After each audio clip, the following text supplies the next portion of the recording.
everyone, and welcome back to Binge Battle here at Rotten Tomatoes. I am your host, Mark Ellis, and in the world of Game of Thrones lore, I am what you would say, not a newbie. I'm definitely not an experienced veteran like our two panelists today, but I am a fan of this stuff, including the new show, House of the Dragon, which just concluded its season 1 run, and the ratings were pretty good. People really like anything in the world of Game of Thrones. If you're in Westeros, if your last name happens to be a Lannister or a Targaryen or some of the newer names, a Hightower that we're learning for the first time. This is a show that takes place before all of the fun events that we saw in Game of Thrones. Way before, as a matter of fact. There's some time jumping. It's a whole lot of fun. Seems like a lot of folks enjoyed it, but that's what we're here to talk about today because it's Binge Battle. And how do we celebrate art here? We make it a wee bit competitive. We have two experts that are going to be debating some of the hot topics. Who'd you like? Who didn't you like? What do you feel about the season overall? What are you anticipating in season 2? All that and more. And I'm being told in my ear, I actually think at least one of them might have read some of the source material. That is a gold star in my book, because I didn't do that. What I will do right now is usher a spoiler warning, as we do here on Binge Battle. We're going to get deep into this stuff. So if you've not yet seen House of the Dragon, if you're one of those folks that did watch House of the Dragon, but not Game of Thrones yet, you might have some stuff revealed in there as well. So if you please, maybe go check out House of the Dragon, get steeped in Game of Thrones lore, and then come on back here and enjoy the show afterwards, or just watch and get spoiled and learn how to hang out of your office water cooler tomorrow. It's going to be a fun one, kids. And we have two great panelists here on the show that probably have been to RottenTomatoes.com once or twice in their life. That is going to be your hub for all things streaming, TV, movies, everywhere in between. House of the Dragon updates. Just head over to RottenTomatoes.com. And with that, time to introduce our first guest today, making their debut on Binge Battle. But if you're a fan of Star Wars, you probably listened to his podcast, Octo Radio, or you may have checked out Casterly Talk, which, yes, as the name implies, does cover House of the Dragon. Alden Diaz is here. Alden, it is a pleasure to finally, after long waiting for all of our fans, welcome you to Binge Battle. Oh, thank you so much, Mark, for the warm welcome. I feel like you raised my banners and flags. You had trumpets and everything. This is a nice castle you've got here. I'm just sorry that there's going to be bloodshed. It's just it's a humble manner that I have here at Ellis House West. I will ask you, Alden, when House of the Dragon was announced that we're getting this show, the last season of Game of Thrones, I think it's fair to say mixed reaction from the viewers, from critics, from the fans. So House of the Dragon gets announced. Are you over the moon about this? Are you hesitant that we're getting back into this world so quickly? Oh, I was absolutely over the moon because season 8, controversial as it may be, left me feeling like post-breakup. And I was like, I want more. I don't care if we had a poisonous time. I definitely wanted to immediately see the world again and through a new angle. They immediately say, hey, we're going back. And if you watched Game of Thrones, you knew back then, a lot of crazy stuff happened. It's why I believe in the future of humanity, because these kids, they're ready to get right back up on the horse. Now, you're a few months younger than your competitor, but you could sort of look at y'all's relationship as maybe you're the protege to his mentor. Is that fair to say? I think it is fair to say, and I don't want to reference another fantasy, but you ever hear the tragedy of Darth Kenneth the Wise and what happened to him? Somebody got slain by their own apprentice, and there's a lot of apprentice and master fighting in Game of Thrones as well.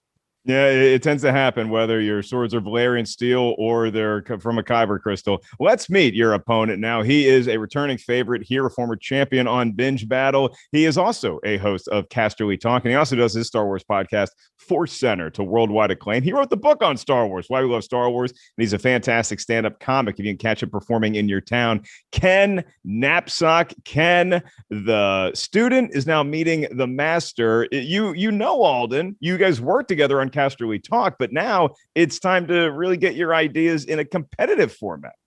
Look, this is great, Mark. I love this opportunity. I will point out that Darth Plagueis the Wise in Legends was killed by his apprentice Palpatine because Plagueis just wanted to sleep and didn't care what happened. And that's truly what happens the older you get. Now, happy to be here. Alden is a great broadcaster, insightful commentator, and this is going to be a lot of fun. I don't have to talk about lightsabers this time, just swords. You just get to talk about the metal. When you first heard House of the Dragon was announced, any apprehension in the Knapsack household about how soon it's coming on the heels of Game of Thrones? Did you want more time to be passed, or were you just ready to jump right back in.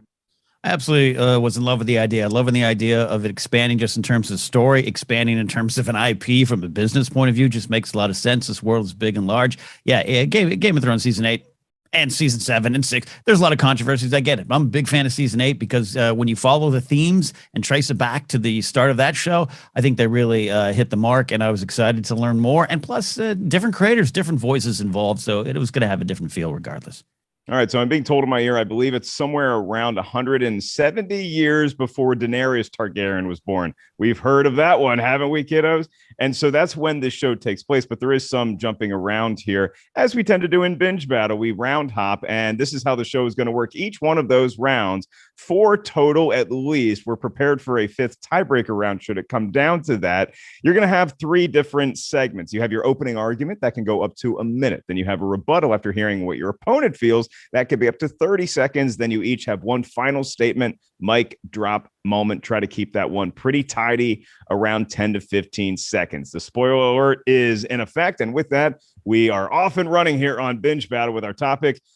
Number 1 in round 1, and it goes to Ken Knapsack first. Ken, the question is simple. Your overall thoughts on the season finale of the great season that was season 1 of House of the Dragon. My overall thoughts on season 1 and specifically finale was that this was great. It did what it wanted to do. It had a big, important, powerful message. It also knew it had to have a little bit more finer point in what it was talking about in terms of social issues, how it handled the tough conversations, but it still stuck to the brand, which is in your face, sometimes putting things out there that are, a little over top, a little violent, a little incestual. And that is all to a big thematic point. And I thought it all came together in a great finale that really set us up for the next season, but did not stray far from the themes of the show and the characters and the lessons and the choices. And it ends with one of my favorite shots. Pissed off Rhaenyra saying, all right, war they want, war it shall be. The dragons are about to dance. Loved it.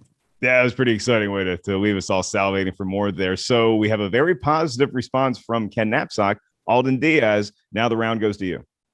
Well, you won't find me disagreeing that this was a great season, but I would also like to point out, not only is this a great season, it's a great thing for nerd culture. It's a great thing for all of us that love these worlds, because this, I will say it now, is the new standard for prequel storytelling. I think the word prequel scares a lot of people, but I think that this is the gold standard. This is the thing that can expand upon those ideas and tell you why sometimes you need to go back. I think there's in the multiverse out there's a lesser version of this show that maybe it starts with, oh, here's this king and he's dead. And here's where the dance pops off, but not this show. This show said, no, you need Phantom Menace. You need Better Call Saul. This show stuck up for every prequel that's ever existed in its greatness and said, this is why we need to expand on the souls of the characters and the themes, the blood, the gore, even the incest. But the dragons cover up for the incest. That's the soul of it, is telling you why we got here.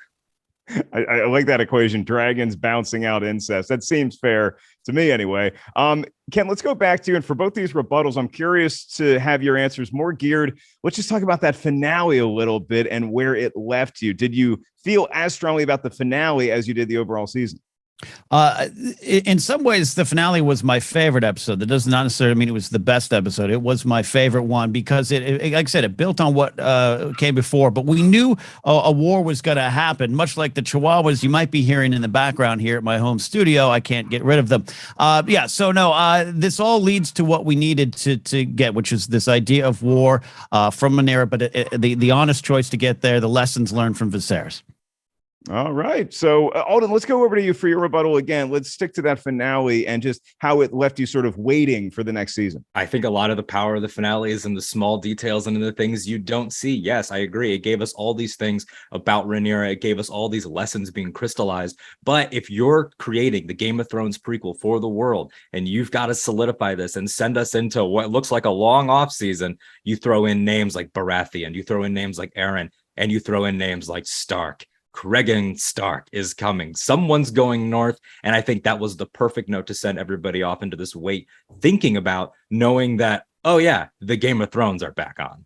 Yeah, it's not a rebuilding off season. It's just a season filled with new prospects we're hoping to pick up in the draft. In sports terms, Ken, your Dolphins seem to be playing okay, but are they playing as well as this first season gave you?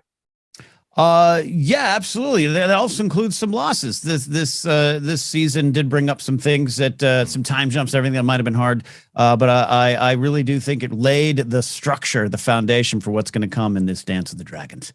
All right. A good last statement from Ken. The final statement now, and the last word in the round goes to Alden. I think that the greatest compliment that we can give this show is that it managed to be 2 seasons in one. Young Alicent, young Rhaenyra, we fell in love with them in 5 episodes, and then boom, they're gone, and we're in this other place, and it made you fall in love again. They managed to double cast this thing and tell a multifaceted story that left us all mouths agape. All right. So, I mean, two great arguments, not necessarily going against each other, as you both are celebrating this show. And so, if I'm looking at how to score this round, you don't want to kick off a show with a tie. I believe the saying is age before beauty, but the fact that the beauty could hold its own with the age, and Alden being so much younger than Ken by a couple weeks here, Ken, is what I'm saying.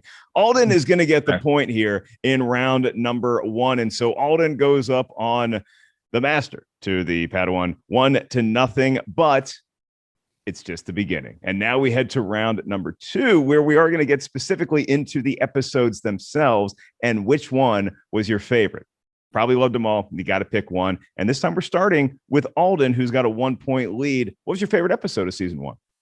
For season 1, I have to go with episode 8, The Lord of the Tides. This will go down as the Viserys death episode. It all built to this. We saw him in the pilot with just a little back sore, just a little pussy little sore on his back. We didn't know what was going on. And now here he is, rotting, decomposing. He's missing an eye. He needs a mask to even just keep his face together. It's not just burns. There's no face. And what does he do? The most triumphant forward movement since Rocky ran up those steps, except it was an old man just saying, hey, daughter, I didn't forget about you. I meant what I said. I love you. And then on top of that, the most roguish, sometimes disgusting and dastardly brother saying, hey, brother, and I love you. This was for the lovers. This episode was for the families. Hey, kid's good. He even referenced Rocky, which is the franchise that I stole that age before beauty line from at the end of Rocky 3 and referenced in Rocky 4. So, Ken, it's an uphill climb for you now, trailing 1-0. Your favorite episode? I know you all both like the finale, but you have an episode that you like more than episode 8. Yeah, and I tell you what, I feel like a veteran that's lost his fastball today and the pitches aren't hitting. But here's the thing. Favorite episode. I don't know. It might be the finale, but that just didn't seem to be fair to me. I think the best episode, and also therefore the one I really gravitate the most to, is episode 5, We Light the Way, directed by Claire Kilner. Charmaine DeGrate is the writer of that one. And this episode is truly a midpoint. This is the last episode with the younger cast, so to speak. There's some different ages up that, of course, happen after this, but it is young Alicent. It is young Rhaenyra. And if you go to this episode, this is where everyone has a choice. You could have titled this episode The Choices, and every character has a choice to make, and they could pull back from the war that might come decades later. They could pull back from the intrigue, the politicking, the Machiavellian kind of stuff that we come to know and love in this land.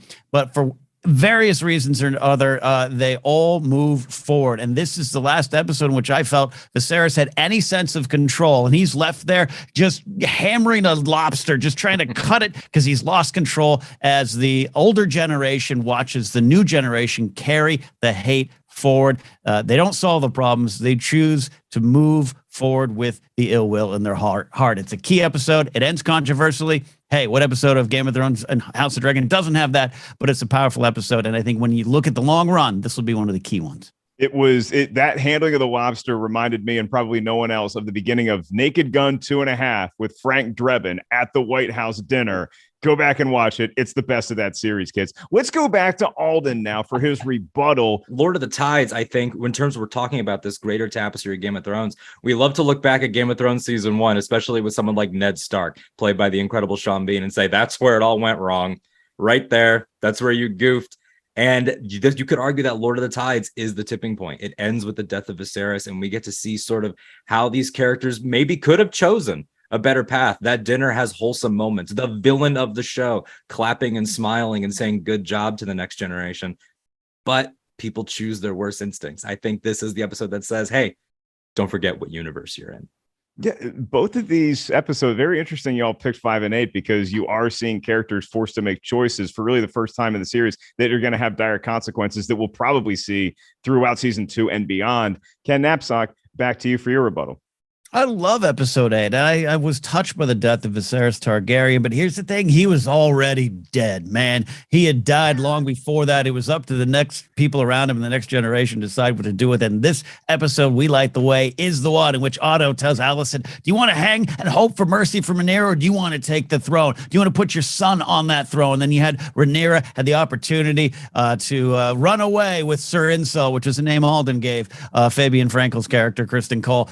She doesn't do that, and also it ends with the controversy, but it also ends with Kristen Cole going a certain direction. That's always going to be part of Alicent's future going forward. The house of self-righteousness, the High Towers, and she shows up with the green dress. What a moment. War was declared there. It's always dangerous having a big fancy function in this universe because someone's going to show up late and it's probably not going to end well. Alden, back to you for your final statement here in round number 2 in support of episode 8. Well, you know, dinners, weddings, they're all great. But in Westeros, there are sometimes business events like a meeting to decide a line of succession. And I don't think there has ever been one that ended in as cataclysmic and shocking a way as Vaemon Velaryon losing part of his head, keeping his tongue, though, as Daemon is a man of his word. You know, he loves the theatrics. I think that moment will stick out. And when you combine that with the last show of strength of Viserys, I don't think he was already dead in this episode. I do think he had one more thing in him. And I think he proved in the end, great king, perhaps not. Great father, great brother, absolutely. Good family man, if nothing else. Ken Knapsack, you're a solid family fellow as well. You have the final statement here in round 2. If family is the staff at my local Del Taco, yes, that is me. Here's the final statement on it. This is the story of the Greens and the Blacks in episode 5. We Light the Way is about the Greens saying we are stepping up. We are making choices. Lara Strong giving Alicent that speech. You are a flower that's not supposed to survive here. You have to make that choice. It was a big episode for that and for the conflict that is coming out and coming our way. He's not just a walking modern Zagat's guy to fast food establishments. He is a fan of House of the Dragon, and it's a tough call here because Lord of the Tides was one of those Mark episodes that you watch and you say, okay, I need to go back and study this after the new season comes out to see what tea leaves they're dropping here. A fan of Lord of the Tides, fan of the Barbra Streisand, Nick Nolte film, The Prince of Tides. But episode 5 for me sort of was the one that shifted into high gear in the same way that you could say maybe episode 5 or 6 of Rings of Power really got us fully ingratiated in that world after setting it up. And one of the keys for me was just having the betrothal with the madness that ensues, including some character named Joffrey meeting their end. If your name is Joffrey in this franchise, you're not getting out alive. You're not going to be around for long. Enjoy the time you have. It's a close call here, but Ken Knapsack does get the point here in round at number 2. Two great competitors, great arguments so far. And now we come to the round that I might have been most looking forward to this round just because there's so many characters and a lot of us are still figuring out, wait, that's the person and whose name is that? It really is homework that you got to do watching this show, but it's rewarding because we get to be enriched by all these new fellas and folks and ladies and everyone in between that we're meeting for the very first time. Let's go to Ken Knapsack first, kicking us off here in round 3. Who is the best character in House of the Dragon? Best character of House of the Dragon, season 1. I'll add that comma. And I will say this. I'll start with an apology for Rhaenyra Targaryen and Alicent Hightower. This is a season that's about them and their relationship to this world and their relationship to each other. But I will use the rest of my time to say it's Viserys Targaryen the First, Paddy Considine, lead singer of Riding the Low, by the way, who just gave this heartfelt performance that was the core of this season. But also, I think we'll find as the show goes on, it will be something a lot of characters will look back and the story will reflect on. Good man, bad king. And this is a show and a world that's often about who's on the throne and how do you get there and what do you do with it. And this was a heartbreaking example of someone who avoids conflict, who tries to make everyone happy, tries to do it for the realm, keeps peace, but really does he? And it costs him in the end, and he's slowly dies. Even Patty's saying that about the character. He died in episode 1. It just slowly happened over 8 episodes. It ends beautifully in Alden's episode that he talked about there, Lord of the Tides. It's painful. And like Ned Stark's death, that was big and dramatic, but Ned Stark's influence is felt even 8 seasons later. I think Viserys will be felt as the show and story goes on. Yeah, I mean, you feel the Ned Stark touch right through the end of Game of Thrones' run. Could the same be said for this Targaryen? Let's go to Alden. Are you taking a different house, or are you staying in this family? Oh, we're staying in the family, and I can't think of anyone more appropriate to put up against Ken's Viserys than my younger roguish brother, Daemon Targaryen. Daemon Targaryen, the rogue prince, the rider of the bloodworm Caraxes, is the apotheosis of why we love this world. This guy is everything. He is sensitive, sad younger brother. He is trying to express his love, but he is also a sadist. He is also the baddest warrior in the land. He is also maybe a little too interested in his niece, but hey, we loved Jaime and Cersei. We've excused worse, relatively speaking. And this entire dynamic that he has with Viserys, with Rhaenyra, with all these people, shows a character who ultimately is the perfect rogue character for today, for 2022 and beyond. This is the young guy online who's like, I don't want to be perceived. I just want to define my own story. This is the most relatable, and sometimes in scary ways, character that I've ever experienced in this world. And also Matt Smith, from Doctor Who to Westeros, absolutely crushing it. Even that detour in British history on The Crown. Yeah, I mean, y'all picked 2 fantastic actors portraying these characters, Paddy Considine, and then everyone was excited when Doctor Who gets announced in anything, really. I mean, whether it's Star Wars or it's this world with House of the Dragon. Back to Ken Knapsack stumping for an older Targaryen. Yeah, this is the dividing lines between us, the old and the young. Here, there's so many.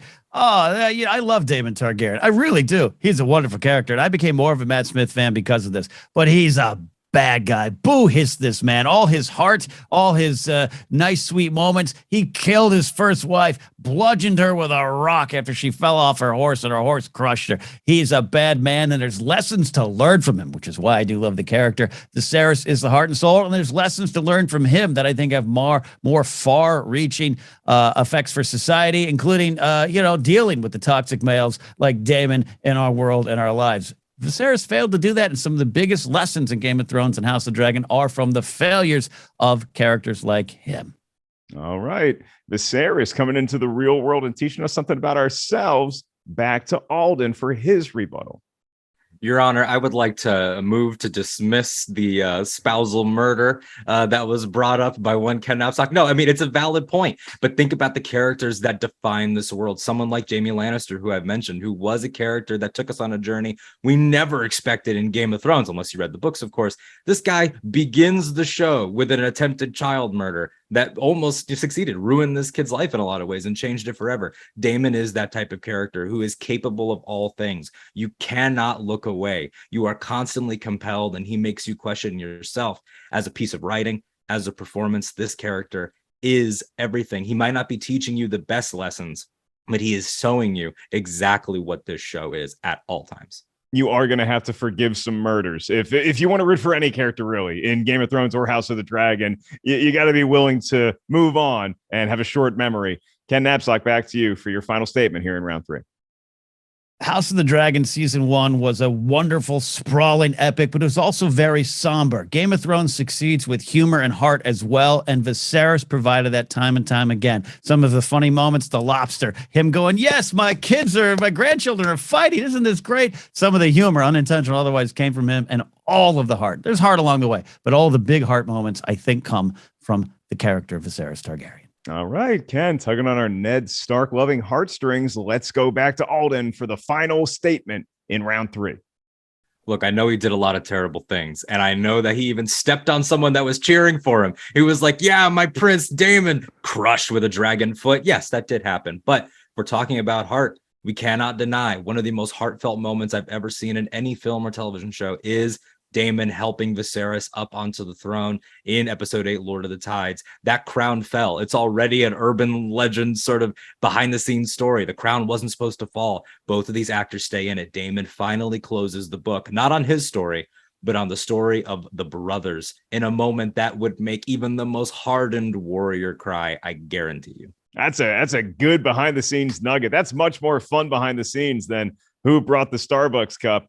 Okay, so if we're looking at House of the Dragon as all these wonderful characters, and as you know, Alden apologizing for the actions of Daemon, but again, in this world, it's sort of enriching for a character to have those multi-dimensions, the Dr. Jekyll and the Mr. Hyde of it all. But I feel like Ken made such a compelling case that Viserys, even though we're not going to see this person necessarily, at least and not in the present tense, going forward, had such an effect on this show and was the positive beacon of light that character is going to get into no good on a show like House of the Dragon. To have a North Star like that, I think, is important. It makes that scene between both Patty and Matt when they're acting in that moment all that more compelling. But I'm going to slightly give the edge to the Elder Targaryen here in round 3. So Ken Knapsack goes up 2-1 and is now on the verge of claiming another binge battle victory, but Alden Diaz putting up one hell of a fight here as we kick off round number 4, and it's going to be, why do you tune into these shows?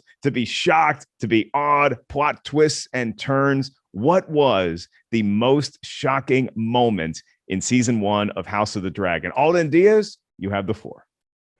Well, my friends, we've already addressed one of the elephants in the room of Game of Thrones. Season 8, very controversial, split our fandom. Some people claiming they would never watch again, and they did, and we love to have you back. But the entire idea of, are they going to shy away? No, because in the pilot of this show, not only do they lean all the way in by mentioning Daenerys, but they go as far as to say it's all one story. What you saw with Jon and Dany, these characters are already concerned about it. The Song of Ice and Fire, Aegon the Conqueror's dream. Not only is it a test for our lead character, or one of our leads, Rhaenyra, it's the affirmation from her father. It recontextualizes the entire Targaryen line. This would be the equivalent of doing a Star Wars movie 200 years prior and having someone say, we think a Skywalker family will come one day. It was the most affirming, here it is, it's a saga now moment, and nobody saw it coming. And we got to sit there and say, no, you're 200 years too early, Viserys, but we're glad you care. Yeah, it was a little like I wouldn't say it's trying to right any ships that were perceived from the end of Game of Thrones, but it is just a nice wink in the nod, Ken, to all those fans who did stick with it. And whether they enjoyed it or not, they're still showing up for House of the Dragon like you. So what was the most shocking moment for Ken Knapsack? Well, look, first I'll say this, my opponent over there, that's a great answer. In many cases, that is the answer, except for this. I don't know if it's shocking because, hey, these are connected franchises. HBO's got to print some money. Why not we connect it? And I'm not even saying that cynically because I loved it. The most shocking moment for me was in episode 1. It was a very hotly debated one. I don't want to get it too much in the controversy of it. If it didn't work for you, that's the right answer. But it is the death of Aemma Targaryen, if you will, the first wife, the true love of Viserys Targaryen, and the death was brutal, horrible, and there's this great sequence, or a shocking sequence. The violence of it being shocking was not just the only part of it there. It was an important moment because you have Alicent and Rhaenyra in this world that they are supposed to serve these roles. You get married, you make kids, you get the babies out there, you live, you die. That is your duty. That is your battlefield. How are these two characters going to deal with it? How are they going to circumnavigate any issues or get through all this problem? They need to see it. And the pillar, the signpost is this shocking, horrendously shocking, horrible death of Aemma Arryn that killed Viserys essentially in his soul. It was a signpost of them of this is you if you're not careful. Birth, death, life, all at the center of the show. And it was shocking. And this, again, I keep saying shocking, shocking, shocking. If it hurt you, if it upset you, I understand that. That's not the wrong answer. But this is a show targeted towards the Prince Daemons of our real world who are not as easily shocked as everyone else. Sometimes the message isn't for you, it's for others. I hope the Prince Daemons of the world stopped and saw the shocking brutality of that death of Aemma Targaryen, Aemma Arryn. It meant a lot. I hope they're not princes here on this. I hope they don't have entitled that fancy. A wonderful performance by the actress Sam Brooke, I believe, in that show. Also great in a season of Sherlock. So let's go back to the sort of the maybe the Watson to Kens's Holmes. Alden Diaz for your rebuttal here in round 4. I would prefer to be the Holmes and he can be the Mycroft, but we will take that. Ooh, as well. I can give you that. I can allow that. Thank you so much. I need some sort of intelligence, but yeah, the entire idea of shocking. Yes, that was brutal. The death of Emma, that was actually bloody and disgusting and off-putting. But at the same time, I think we all went into this knowing, well, based on what we know about the show, even the most casual viewer would have seen, well, I know that we need to get to a place. They keep talking about how there's no male heirs. We need to get to this place. I think we all saw it coming, but what we didn't see coming is how Aegon's dream factors in. I think that taking this and saying every king from here all the way down and before, all the way down to Bobby B, Robert Baratheon at the beginning, they had a responsibility, whether they knew it or not. That Iron Throne that maybe we said sometimes, hey, the Iron Chair doesn't matter. It has a mystical importance that nobody could have expected whatsoever. Man, you guys are really good at this House of the Dragon stuff. Ken Knapsack, we go back to you. Tell us more about this shocking moment of yours. Alden's talking about great themes about the burden of leadership, things you can't factor in. Oh, it's wonderful stuff. But people sitting on their couch are like, oh, yeah, it's connected to Dany. Oh, but they could not overlook that shocking, brutal death of Aemma Arryn and the great thematic value that was within that sequence. It was violence in the Game of Thrones world that we're used to, but it had great purpose to the point where it was painful and maybe good conversation, discourse that was needed, but it made you sit up and take notice. And I think it even dominated over the reveal at the end of the episode that Alden's talking about. I mean, look, we're talking about the intro to House of the Dragon here, and maybe next time you don't have a tournament. I guess it's the very highfalutin version of either a gender reveal party or having some sort of shower. It just feels like it's anytime there's an event in this world, run in the other direction. Alden Diaz, you have the final statement here first in round number 4. Well, the show's called House of the Dragon, and I think that after hearing so much about them in Game of Thrones and hearing about the glory days and only really getting Dany and, a couple along the way, Maester Aemon, we love you, the entire idea of what actually made them special finally came to the forefront here. And it wasn't Dragonfire. It was responsibility. We now finally got to understand that this family was the steward against darkness. They were the actual guardians, and they never got to express that, never told anybody where the information died in the bloodline, the very topsy-turvy bloodline. We do not know, but it's rare to find something special in this world. And as much as I love Aemma Arryn, bloody deaths are a dime a dozen in these lands. They are. You can get a cheap bloody death in House of the Dragon, even one as emotionally impacting as Ken's most shocking moment. Speaking of, the last word in round 4 goes to Knapsack. Shocking, violent deaths are a dime a dozen in Game of Thrones, but this one had a different vibe to it. It had a different purpose, and the other thing. Look, I love it. I really love it. His point. I really love that moment. I just think this one had a higher calling and a higher purpose. I hope it reached the intended audience that needed to see this. Deaths are a dime a dozen in Game of Thrones and House of the Dragon. A dime a dozen, much like tacos in Ken Knapsack's Mustang. But if we're looking at the most shocking moments, I totally agree with Ken that this death during childbirth, it was brutal. It was bloody. It was a shocking moment, but it was also the moment that just sent social media into a flurry when we were at the outset of House of the Dragon. But if you're looking at the shocking moments, I think maybe the bolder play behind the scenes on the writing staff's part, on the producers, on the makers of this show part, was to be so foot forward with the interconnectivity of these Targaryens to what we saw at the end of Game of Thrones. Despite that controversy, linking this show, I think, was crucial, regardless if you were left cold by the end of Game of Thrones. If you'd never seen Game of Thrones, you wanted to get into House of the Dragon first. If you're one of those, bless you. I feel like that was the shock that we needed. There was awe with watching somebody die in childbirth as brutal as what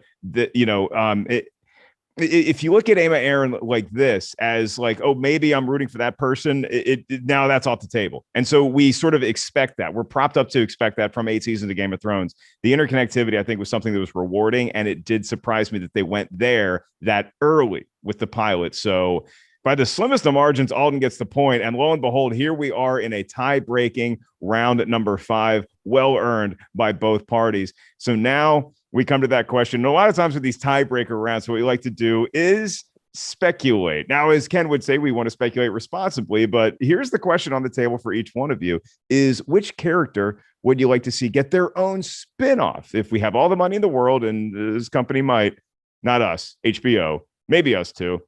I don't make those kind of decisions. Which character deserves their own spin-off in this universe? Ken Knapsack, going to you first. Well, I'm trying to get you guys to spin off a show called Binge Picnic, where we just sit and chat about movies here. Here is where I'm going on my character deserves a spinoff, and I'm cheating a little bit because it's rumored to happen. And then this week we heard that it was, as of recording, it's rumored to not happen, but maybe so. It is the 9 Voyages of Lord Corlys Velaryon, the Sea Snake. We need to see this story. It's fantastic. And in expanding this universe, so to speak, if you will, we're going to maybe leave Westeros and not just simply go to Essos. We're going to go around the world. These 9 voyages that built this important house. It is the story of a lord, a high society person who was still looked down upon and still had to make his name. Stephen Toussaint did such a wonderful job with this character during the show. Whether you want to go a little younger, whatever, I don't know. I would hope it'd be him, at least part of the show.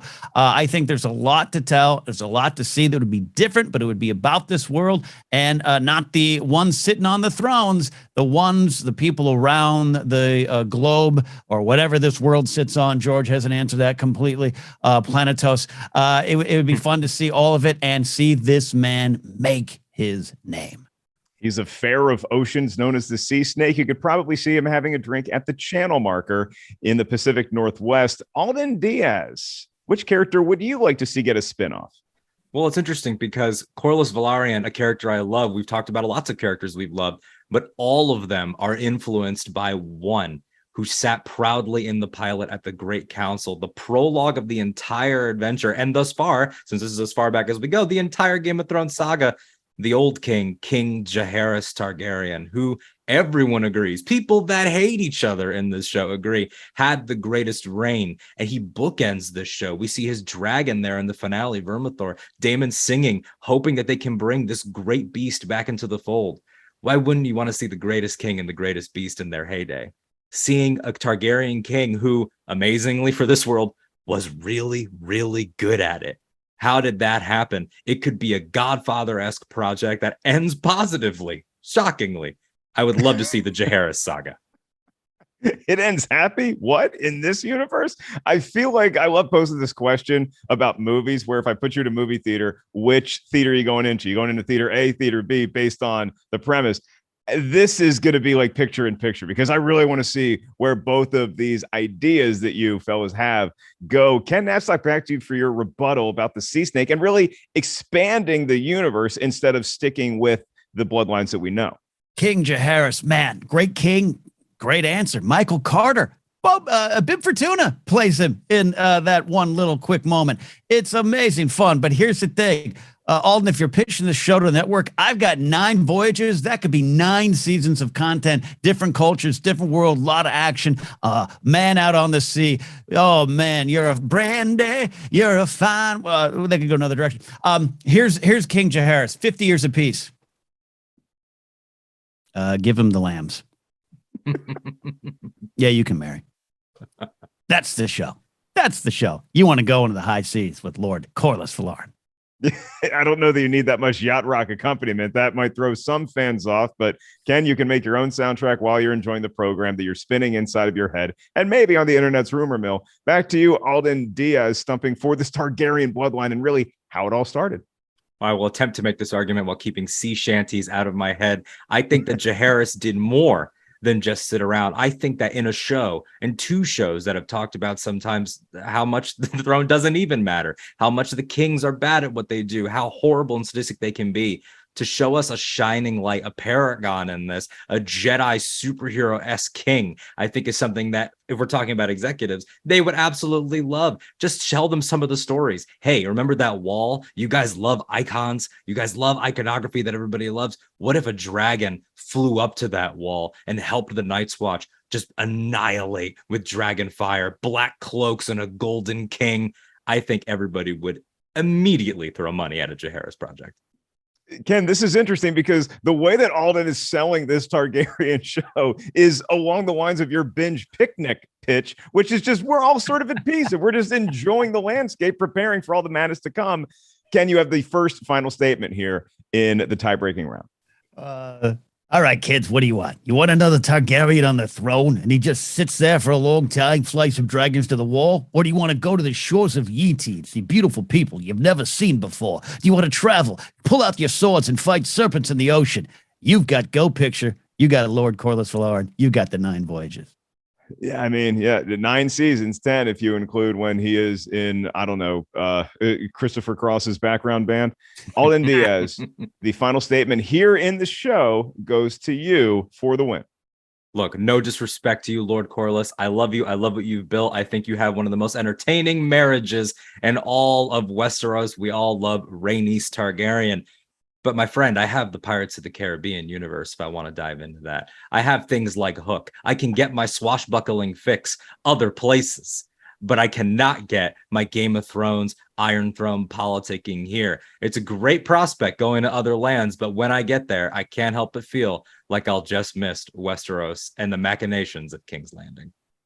Yeah, this is tough. It's what we know, and nobody knows that I love my comfort foods, places, hotel lobby water more than anything else. But occasionally you do need to get out there and see the world and see what else is there. And going back to the other franchise that both Alden and Ken love so dear much, I'm very happy with all the content we've gotten in A Galaxy Far, Far Away in that limited time period. If you start 30 years before the classic trilogy, 30 years since the classic trilogy. But I feel like maybe we're starting to get to that point where we need to get somewhere else and stop cramming so much lore into this one time period. I feel like if Game of Thrones is going to get away from that, maybe you do need to follow the snee stake. The snee stake would be not 9 seasons of a good show. A sea snake, that could be at least 9 seasons of a show. And really, Ken gets the point here, but it's really a win for both of you because I want this franchise to continue to make new series, new iterations. Why? Well, because I enjoy it, but also because I really love listening to Casterly talk because I get so much out of Knapsack and Diaz and the information that they give us on a weekly, sometimes more than once a week basis. So Ken Knapsack gets the win here today, but a sterling effort by his protege who, look, if you follow Game of Thrones lore, and I'm sure everybody watching does, you better watch out for this Diaz kid, Ken. He's going to sneak up on you and maybe take that crown from you. Look, you lost today, kid, but it doesn't mean you have to like it. All right, this is where it's at. No, look, I love talking with Alden on the show. He uses like 50-cent words, and when I speak, you can tell I still owe money. But I absolutely love it. And by the way, in his rebuttal, the man said Hook. I mean, what a generational divide. I love it. A lot of fun as always. Yeah, Hook really does skew down that generational line. Some people love it, some people not so much. Great episode of our podcast, Rotten Tomatoes is Wrong. So let me reward Alden here. Alden, you came up just short today as far as of a competitive standpoint, but great arguments leveled in all 5 rounds. So let me ask you first, well, we got a little bit of time here. I'm giving you the creative control over season 2 of House of the Dragon. Where do you think the show should go from where the finale left us off? I think the first move is to reestablish the North. I really do. I think that in terms of the way that this season ended, we didn't talk about him today. Rest in peace, Lucerys Velaryon, the sweetest little boy who's the first casualty of war. His brother is on a different journey. And I think to show sort of, that one went really south, but this one is about building a new relationship, put us back in Winterfell, show us a dragon up there in the snow, building new relationships. All right. So, Ken, I imagine you're on board with that for season 2. Anything else that we need sprinkled in there to make it a truly memorable season of House of the Dragon? Look, war is afoot. War is upon us, and I love it. But I'm so interested to see. There was a moment there in episode 9 where Rhaenys comes up in the dragon pit and interrupts the coronation, and she killed a lot of people. And a lot of people have some questions about that. Fans, why? Well, don't you think the small folk of King's Landing and Westeros have an opinion about that too? How will this war affect those who are less fortunate, less privileged, and down below in Flea Bottom? That's going to be one of the things I want to explore, as well as stuff. I love what Alden said about going north, Starks, even go up to my beloved Night's Watch, where the old grumps like me are just sitting in the cold. I'd love to see that too, kind of expand the story out from the walls of King's Landing. It's the wonderful thing about shows and franchises like this is that even when there isn't a new episode coming up this particular Sunday, there's still so much to talk about, to get excited for the future, to look back on the past with a show like House of the Dragon and by proxy, Game of Thrones. So Ken Napzok takes the binge battle over a very game opponent in Alden Diaz, making a wonderful debut here on Binge Battle. Alden, love to have you back on the show sooner rather than later. In the meantime, we mentioned Casterly Talk. I didn't know that there was a radio signal all the way out there in Octo. Where can everybody find you in the world talking about all these great and wonderful fun properties that we love celebrating? Yeah, if you manage to get past the old man drinking the green milk, there's a nice area to set up a tower, and it works really well for my purposes. And sometimes that old man is Ken drinking the green milk and ignoring me. And I talk about Star Wars there. I dive into all the shows, but the core of it is really interviewing people in the Star Wars space, including the author of Why We Love Star Wars, Ken Napzok, diving into their Star Wars journeys in sort of an inside the actor studio type way. You can also find me on Casually Talk, which Ken will talk more about, I'm sure. I wrote recently for StarTrek.com, doing all types of stuff across all these fandoms. And if you follow me on Twitter, I'm sure I'll tell you what's next. Ken Napzok, I do enjoy Casually Talk, not just for you and Alden, but also because you have a lot of wonderful personalities that pop in and out of there, giving you their thoughts from time to time. Where can all the kids find you? What is the hub of Ken Napzok? Easiest spot is just go to kennapzok.com. You can get there to things like Casually Talk. Yeah, also Andres Cabrera, Rachel Cushing-Levine are on there as well, and others, Nikki Kumar, Lauren Romo, and more.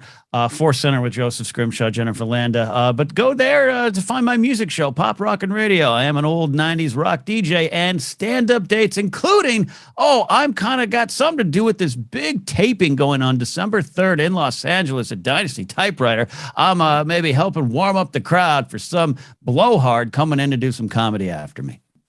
Yeah, that blowhard is me. Thank you, Ken, for taking me up. My new comedy hour is taping 2 shows December 3rd, Saturday night here in Los Angeles. You can get tickets at markellis.live. Enough about me. Casterly Talk is where y'all want to go for more info, for some really great insights and some divergent opinions on all things House of the Dragon and Game of Thrones, what we've seen, what we expect next, and everywhere in between. Speaking of that, once again, RottenTomatoes.com. That's where you go for your TV, your movies, your info, your ratings, your reviews, all the good stuff that we love in the world of entertainment for your ears and your eyes. So for Alden Diaz, Ken Napzok, Christian Rubalcaba, our wonderful producer, his amazing dog Draco, I am merely Mark Ellis saying thanks for tuning in to this edition of Binge Battle, and we'll see you real soon right here on Rotten Tomatoes.